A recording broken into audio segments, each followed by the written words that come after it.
So the Trevor Wallace show was, it was crazy, it was interesting, it was bad, and it was good all at the same time. So the night of the Trevor Wallace show, that will live in infamy. We got 400 people out to the beach. It's at least 600 people, if not more. I remember before the Trevor Wallace show, Chris and I looked at each other and it was like, yeah, this is the show. It was actually pretty funny. So my brothers were visiting at the time, and because they wanted to see like what is going on in San Diego. They're flying in from Albany, but I remember the look on their faces. They kept seeing people come in, and my brother looks over at me and he goes, "Dude, this isn't a comedy show. This is a fucking rock concert."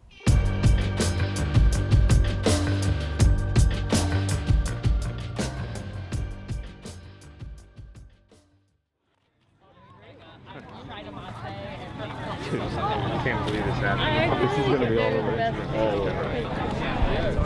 Bluetooth. Hey guys, the show really is not going to happen. These officers are going to be here until everybody's left, so we're going to need to disperse. But yeah, sorry. Phil, how does it feel? As we're setting up for that show, it's the first show that like I feel like things are going wrong right off the bat.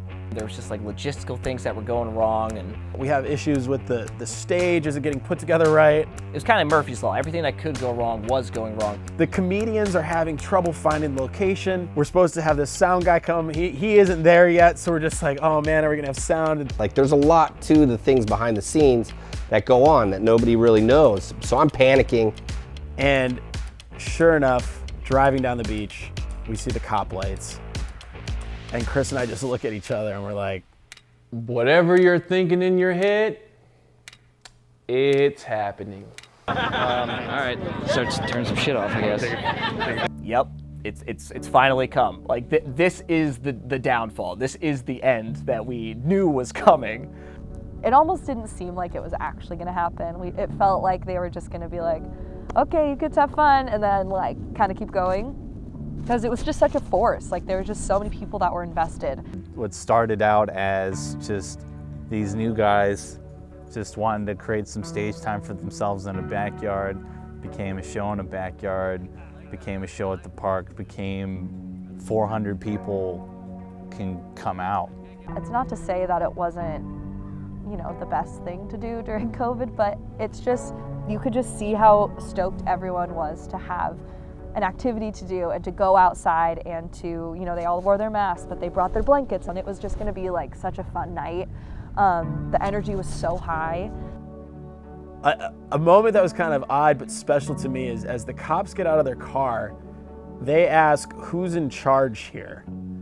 And Chris and I both just kind of look at each other and we're like, you could just see the like mental conversation with each other of like, who's gonna take the bullet here? And I just went, we gave each other like a little head nod, and I went, I guess you can say I'm in charge. And I'm sitting there, and I'm looking at Phil talk to the cops. And then Chris walk over, and I'm sitting there looking at them talk to the cops. And now this time my heart is like, Ultimately, they're cool. They basically tell us, you know, we hate shutting you guys down, but you gotta shut down. You're not supposed to have this many people. And thank God we didn't get actually fined. The police were actually quite kind to us, but they did allude to the fact that like if they ever found us doing anything like this again, that we were essentially going to face fines and citations for everything that was going wrong in the crowd. And so in my head, I'm just thinking, oh my God, what a nightmare. I don't know how we're gonna come back from this. What happened here tonight, man? Well, I'm gonna be honest, location, we got fucked.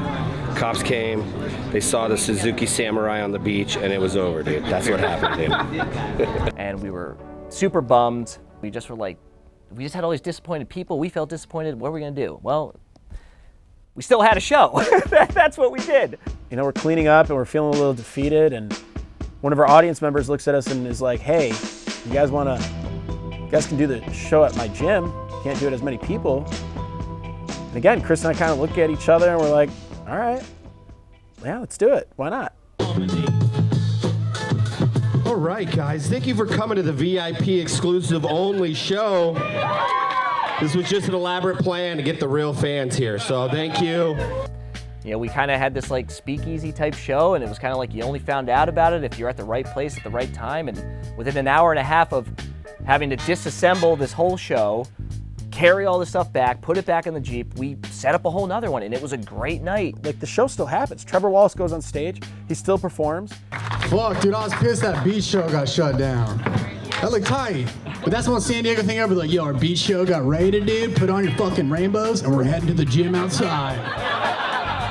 We ended up salvaging a crazy thing, but it was like a roller coaster of emotions, where it was just like, all right, we know it, there's a risk.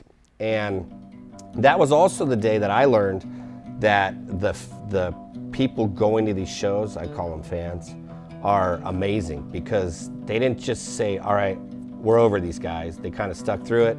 Everybody came together to make it happen. And everyone laughed and everyone enjoyed themselves, and it was like, holy shit, like, this thing we can't be stopped. Like, the show will always go on, was kind of the feeling we had after that. Bree, what did you think of the show? Another great show. What can you say? Shout out to everybody that made this thing happen. All the little people taking temperatures, people keeping things in order, people slapping people from time to time. But great show and improvising. Where there's a will, there's a way. I just found that to be just so cool that people wanted to hear jokes that bad. It was just cool to see like the community we created and the fact that we could get busted but keep going. Dude, for real, everybody, make some fucking noise for these three guys for putting this shit on for you. It got shut down and they put this on, dude. Fucking. And so when the conversation comes up of, do we do another show? The answer is hell yeah. By a round of applause, who was at the show the other week? Sorry about that. That night, you know, tension was in the air. I know, the last one got canceled and you guys are like, we'll give them another chance, so I really appreciate that. Oh, there's the cops. Never mind, guys. But miraculously, the show went on, and it was one of the best nights we'd had. The headliner that night absolutely crushed. So trying to break up with a woman that's not ready to be broken up with is like trying to break up with a Jedi. You ever try that shit? You ever try to break up with a girl that ain't ready to be broken up with? I was trying to break up with my girl, and everything I would say to her, she would say it back to me, but she would say it in question format and make me question what the fuck I just said. Hey, make some noise for John. Make some noise for all you guys coming out, man. Supporting live comedy. There was a new sense of spirit amongst all of us, and we're like, okay, like let's keep going. Now where else can this go? And we've got this really great opportunity. Again, like the whole time that we're doing this, Chris and I just keep having these conversations with these characters that are bringing us opportunities, and things are popping up where we're just like, again, how is this happening? One of these ideas that popped was this group had reached out to us that owned this charter, and it was this beautiful catamaran. It was one of the largest in San Diego, and they wanted us to come bring comedy to the ocean. And we've got a lot of excitement for it, and we're like, all right, cool, we're gonna be comedy pirates. And I remember, I'll never forget the day. I make the post, and it was within 1 hour of that post going out, we get this email from a county official with the Safe Reopening Committee, and the subject line reads, "Prohibited comedy shows." Mine on November 6th says, "Good afternoon, PB Backyard Comedy." Oh, okay, that one. That's the one, yeah. So it just starts with the subject line, and then just read it word for word all the way down. All right. Good afternoon, PB Backyard Comedy, Josh Nelson and affiliated entertainment organizers. This was a problem that they were running into, is that people thought that they were like a legit company. It was literally two dudes who had a backyard and they just wanted to put on comedy shows. We're just three guys. We're not affiliated. There's no LLC. There's no company bank accounts. There's, you know, you can't put It's we're just some guys. That's the name of the Instagram account that they have. That's such a long name, and affiliated entertainment organizers. You are all receiving this email in response to a complaint and as a final attempt to voluntarily cease and desist your comedy shows. Failure to do so will result in an unannounced cease and desist letter and serious fines issued to all entities involved by the City of San Diego and the County of San Diego. I think it's reasonable to say that most of the photos below show the following violations. Scheduled and past live comedy shows and concerts during a pandemic. No social distancing required. No face covers required. If you are unaware, live performances / comedy shows with in-person audiences are prohibited indoors and outdoors since March 2020. Staff will be out surveilling your undisclosed weekly and scheduled shows and the entire surrounding area. If we find that you continue to violate the PHO, then we will escalate our enforcement immediately. Damn. They go on to show a bunch of screenshots of pictures, and it ends with, "Feel free to call me if you have any questions regarding the current restrictions. Thank you for your compliance." What can you even say to that?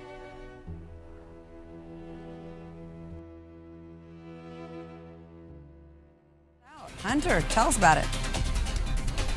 Yep, good evening to you, Ginger. It's sold out, but there's still plenty of chances to check out what they have to offer because truly, as you mentioned, what started with such a humble beginning has really not only begun to be something so big, but it's crossed state lines as well. They're expanding now to other parts of the nation. And it all started during the pandemic. And KUSI, of course, has been wanting to bring you those pandemic success stories. And this one, you just have to see.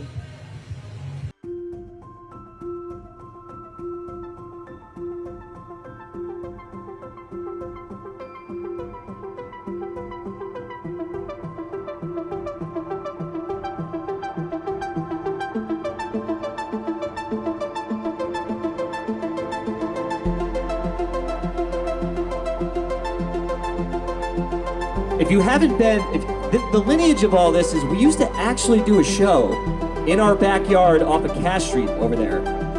It all started because we just wanted to laugh during some tough times, and it seems like times are getting better. So again, thank you so much. Give it up for yourselves for being here.